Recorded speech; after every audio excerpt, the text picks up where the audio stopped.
Cool. What is up, world? John Shoot here for another Puff Creative podcast. Today, I have the pleasure of being with Brie Franklin, Executive Director at the Colorado Coalition Against Sexual Assault. Brie, how are you? Good. Thanks for having me. Me and my Thanks kitty. for thanks for joining in. What's your kitty's name? This is Winnie. Winnie. I love that name. Well, thank you, Winnie, for your time. We really appreciate it. Bree, we met, I want to say like 3 or 4 years ago now. I think so, Um, yeah. yeah, we were in search for a nonprofit to do an event with. There's a lot of synergy between CCASA and Puff Creative. We threw a night of awareness. We did another one a year later, and then COVID happened. So we're hoping we're hoping we can get the third night of awareness going over the next year or so. So I'm really excited about that. And in that time, had the pleasure of working on some really great campaigns with you, some that we're currently working on, which is exciting, and we'll get to. But first, I just want to see if you could give us a higher level overview of the Colorado Coalition Against Sexual Assault, CCASA. Tell us a little bit about your organization. Yeah, so we are a statewide coalition. We've been around for about, 35-ish years, Oh, wow. even more. We were founded in 1984, so whatever that math is.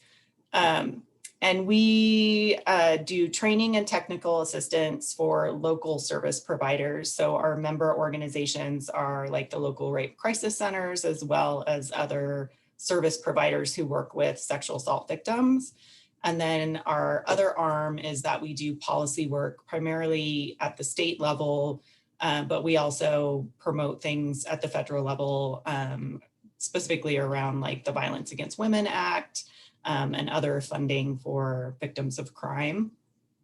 So that's kind of in a big nutshell, what we do, the training and the policy piece. That's amazing. That's awesome. When did you get involved with the program? How long have you been executive director or just involved with CCASA? I'm gonna move where I'm sitting. This is not good. My dog keeps licking my feet. I'm gonna start laughing, sorry. So I joined CCASA at the very end of 2014. So I've been here about 6.5 years time. And prior to that, that's when I moved to Colorado. Prior to that, I had been working in the Northwest in Washington and Oregon states. I've pretty much been involved in the ending violence against women movement and anti-rape movements since college. And yeah, I started out in Washington State. That's where I went to high school and grew up. That's where you're from? Yeah, mostly. Moved around a lot as a kid, but yeah, where I graduated high school, went to Washington State University and started working there, and then moved back to the area in Portland, Oregon. Sorry, cat hair. It's all good. Actually lived in New Zealand for about 2 years, and did some work there, volunteering with they call it a refuge, but their women's shelter and a sexual abuse crisis line there. And then moved back and lived in Oregon for about 10 years before moving here. So yeah, I've been here a little over 6.5 years now. Interesting. That's awesome. Where did you go to school? I got my undergrad at Washington State University in Pullman, and then I actually did my master's when I was in New Zealand. So. Oh, no way! That's awesome. Yeah, it was cool, kind of seeing a different culture there, and it felt like it was the 50s there. Like even in Wellington, in the big city, people would leave their doors unlocked, and people were just chill. So. Interesting. Is there any other significant things that you noticed in culture, even with victims or survivors that you were dealing with? Is there from your travels or from your studies, like, is it more prevalent for, rape or something like that to happen in other areas, or is it really just kind of surrounding everyone? Mhm. Yeah, I mean, I think it's a problem everywhere, and it shows up differently in different countries sometimes, and of course laws vary. But I think for countries like New Zealand and other kind of European colonial countries, there's mostly a lot of similarities in um, the culture and how it shows up and the responses. I think they're a tiny country compared to the United States. Yeah. Definitely at that time when I was there, which was like 2003 to 2004, they were definitely more progressive. They had legalized prostitution, I think, or they were working on it. More progressive in regards to like being able to help and educate.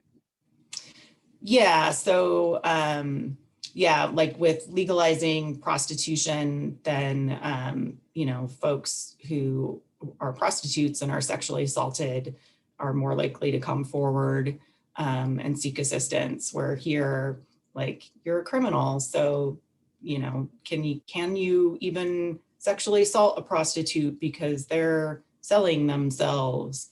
I mean, yes, you can here, but that's kind of the mentality.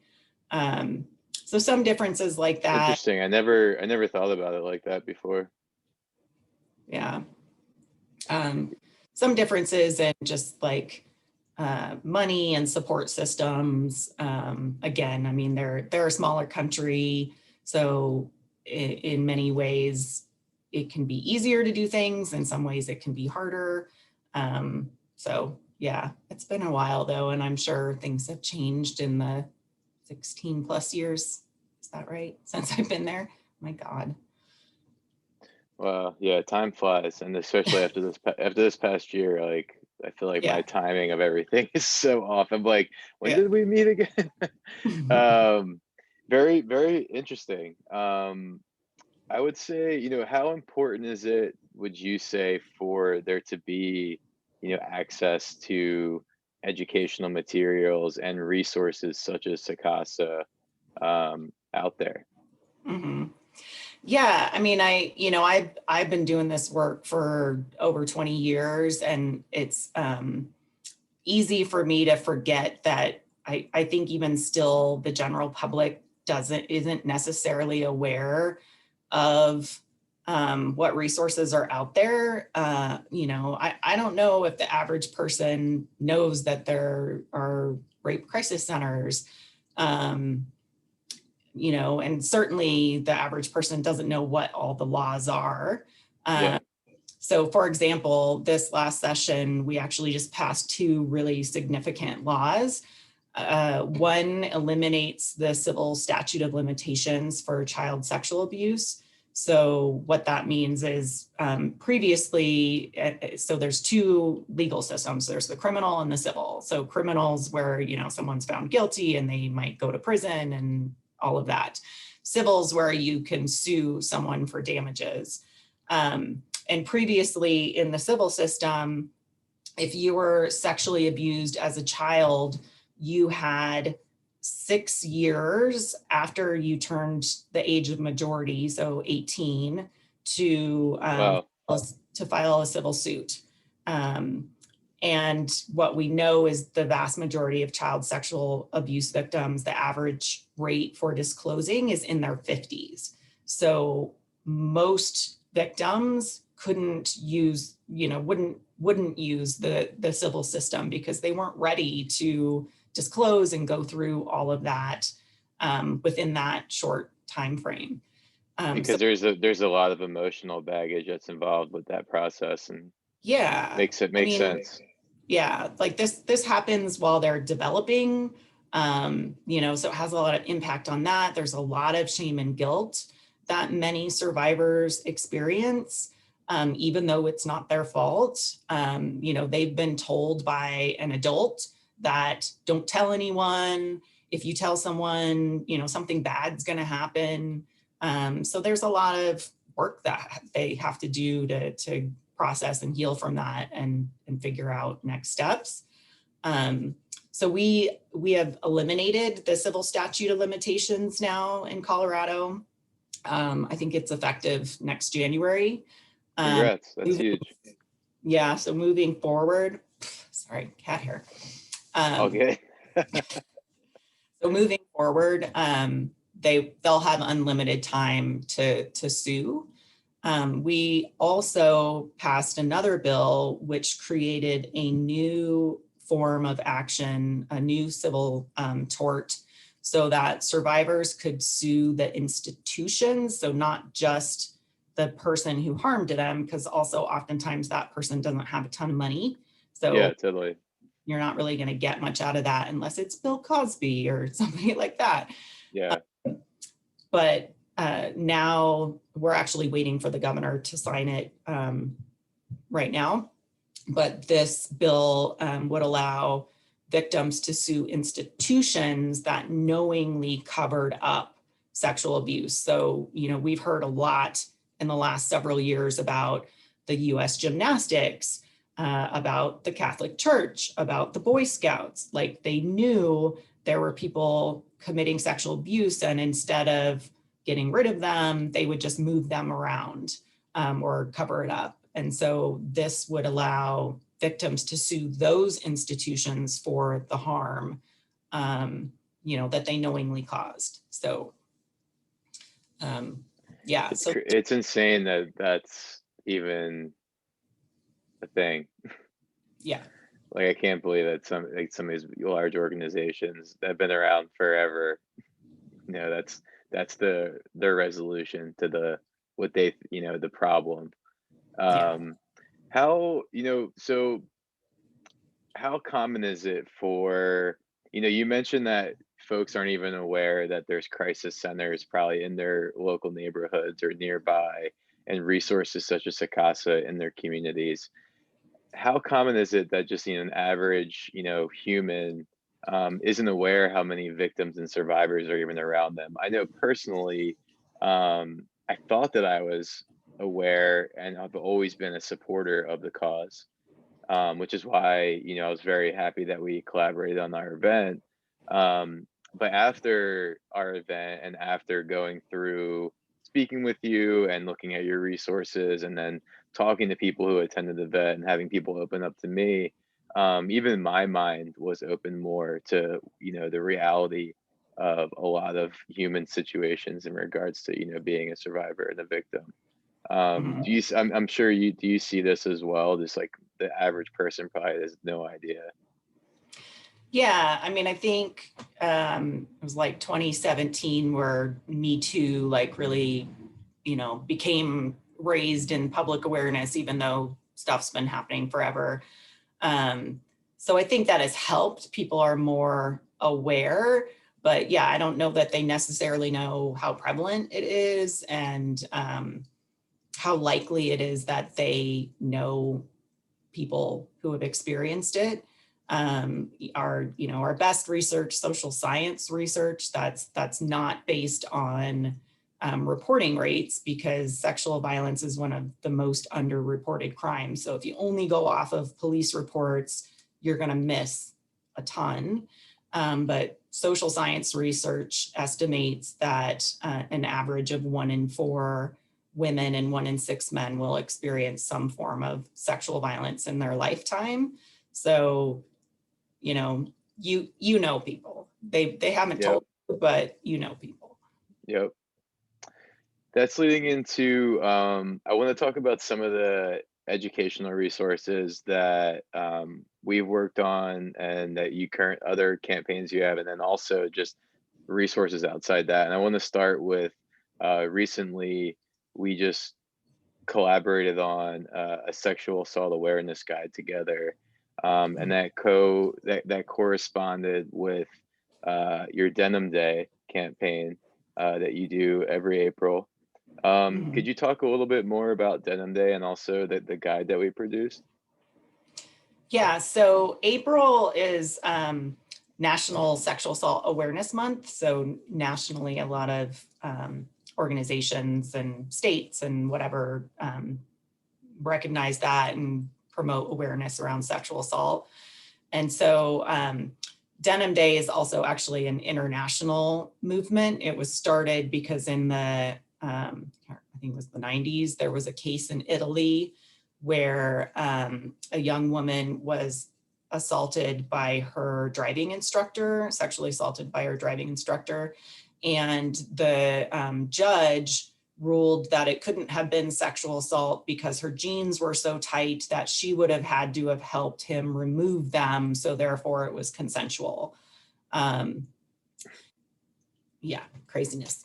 And so what happened then was the women of the Italian parliament gathered on the steps and protested, raised awareness around that. And so that kind of started, so they wore denim, and that's kind of how Denim Day got started. Interesting. Like because of the jeans comment. Mm-hmm.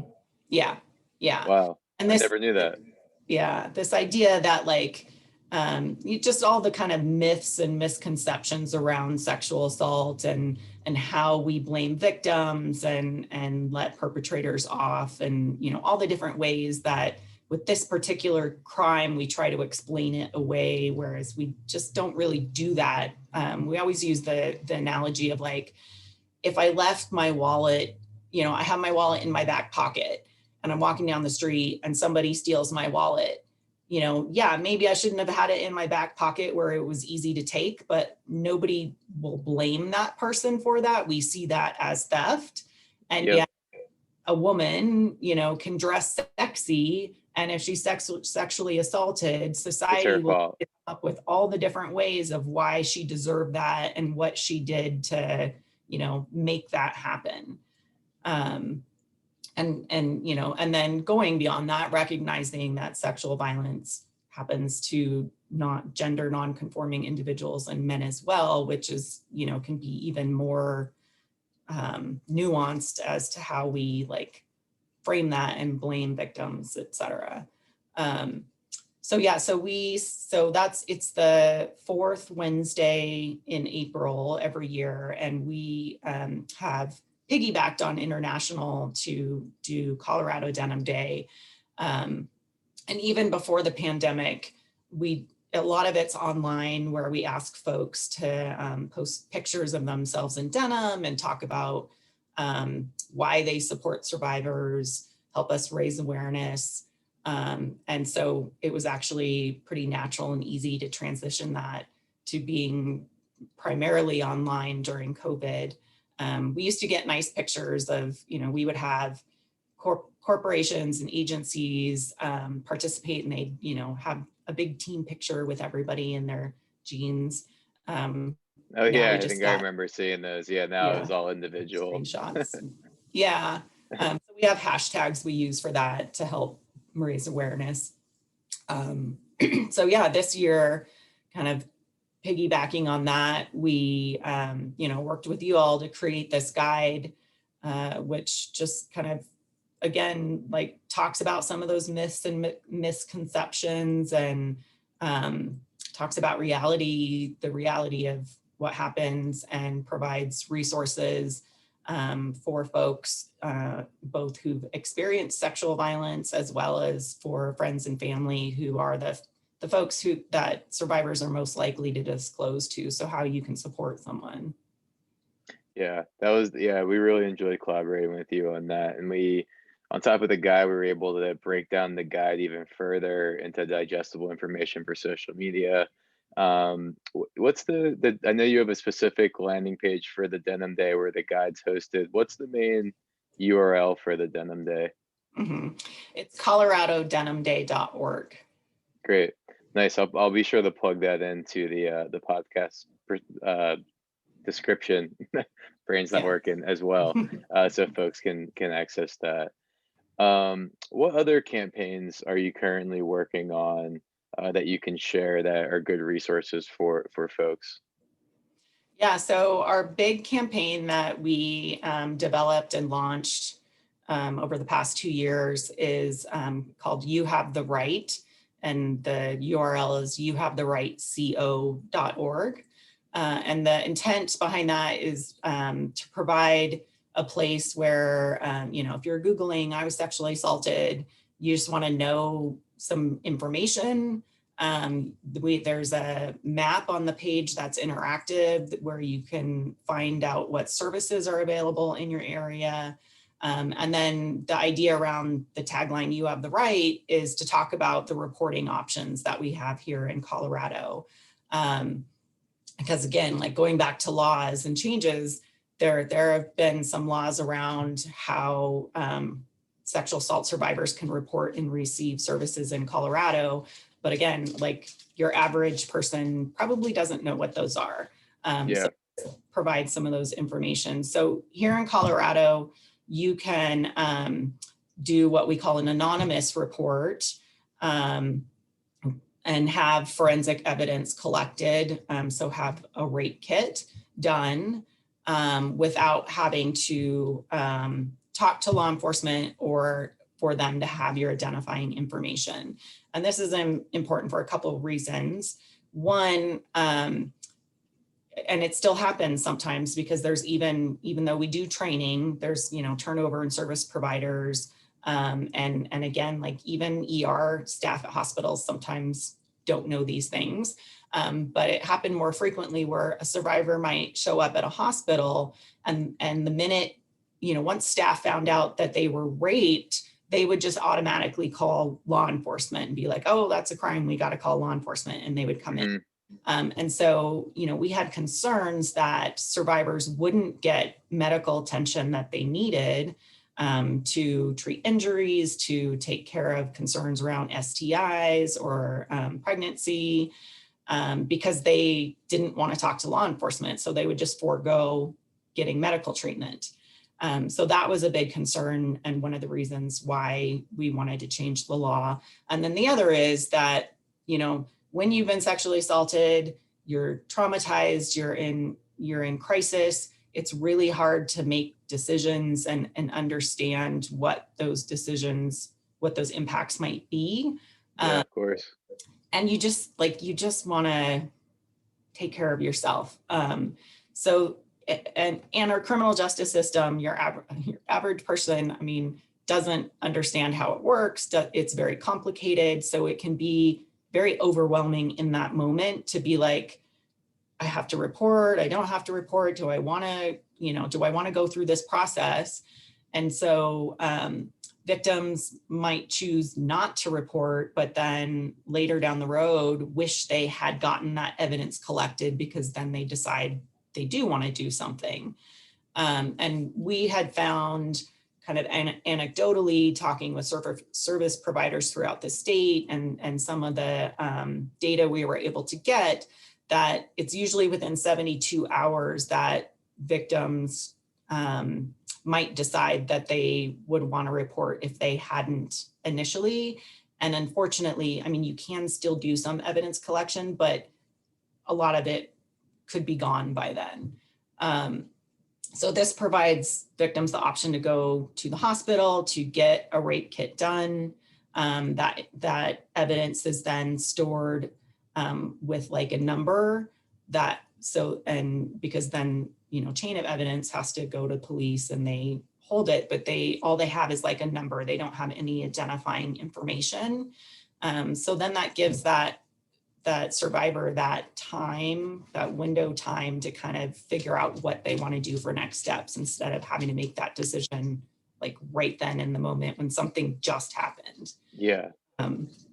That's amazing that you're able to not only help make change in legislation, but also provide additional resources as well. Yeah. So the website and the campaign provides all kinds of information like that. Stuff that was similar to the guide that we created with you all around like what to expect or what to do might react. And there's a section of information for family and friends, again, how you can support someone if they tell you that something's happened.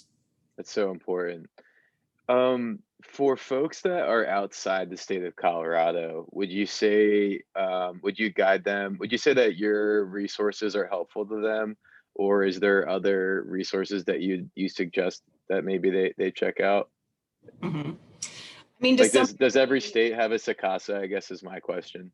yeah, so every state has a state coalition. So definitely, Google, look for your state coalition. There is a website and an organization called the National Sexual Violence Resource Center. And they, if you go on there, you can find your state coalition. Um, I think the information, at least as far as like supporting and like one of the pages is even, was I raped? Like, was I sexually assaulted? Like, what is that? If you're just not sure, something doesn't feel right. But you're oftentimes the societal definition of rape is a stranger jumping out from a bush in a dark alley, whatever, with a knife, like, but it's broader than that. Yeah, But then some of the, like I said, we have an interactive map that's just for services in Colorado. And of course, some of the reporting pieces are specific to Colorado, and other states have other laws. But yeah. cool. That's great to know. Well, Brie, I really appreciate your time. I'm totally going to plug in all the resources we talked about into the podcast description. And yeah, I hope you have a really good rest of the day. It's always a pleasure speaking with you. Thanks, you too. We enjoy working with you, and thanks so much for your support. It's my pleasure. We enjoy it as well.